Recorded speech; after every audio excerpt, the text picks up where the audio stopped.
బొర్ల రామాంజనేయులు గారు ప్రతిపాడు. అధ్యక్ష, పత్తిపాడు నియోజకవర్గంలో 4 మండలాలు పూర్తిగా వ్యవసాయంతో ఆధారపడినటువంటి గ్రామాలు. దీంట్లో అప్పాపురం ఛానల్ అనేటువంటిది దాదాపుగా 27,000 ఎకరాలకు సాగునీరు అందించేటటువంటి ప్రాజెక్టు.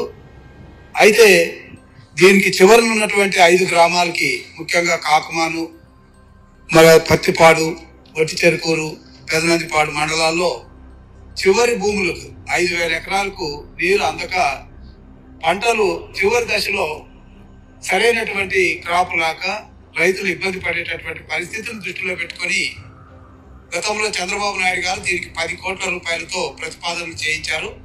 అయితే వైసీపీ ప్రభుత్వం వచ్చిన తర్వాత దీన్ని పూర్తిగా పక్కన పెట్టింది. ఇప్పుడు నేను మంత్రి గారిని కోరేది, కృష్ణా వెస్టర్న్ డెల్టాలో భాగంగా బడ్జెట్లో 4,400 కోట్ల రూపాయలు కేటాయించారు కాబట్టి 10 కోట్ల రూపాయలు ఇందులో చేర్చి లిఫ్ట్ ఇరిగేషన్ ఇచ్చినట్లయితే ఆ ప్రాంత ప్రజలకు మేలు జరుగుతుందని మనం ఎంచుకుంటున్నాను అధ్యక్ష. అదేవిధంగా అక్కడ ఒక లిఫ్ట్ ఉంది అధ్యక్ష, అప్పాపురంలోనే 7 గ్రామాలకు మంచినీళ్ళు ఇచ్చేది. వైసీపీ ప్రభుత్వం పూర్తిగా నిర్లక్ష్యం వహించడం వల్ల 32 లక్షల రూపాయలు కరెంటు బిల్లు కట్టక 7 గ్రామాలకు సంబంధించినటువంటి మంచినీరు పథకాన్ని పక్కన పెట్టేసింది అధ్యక్ష.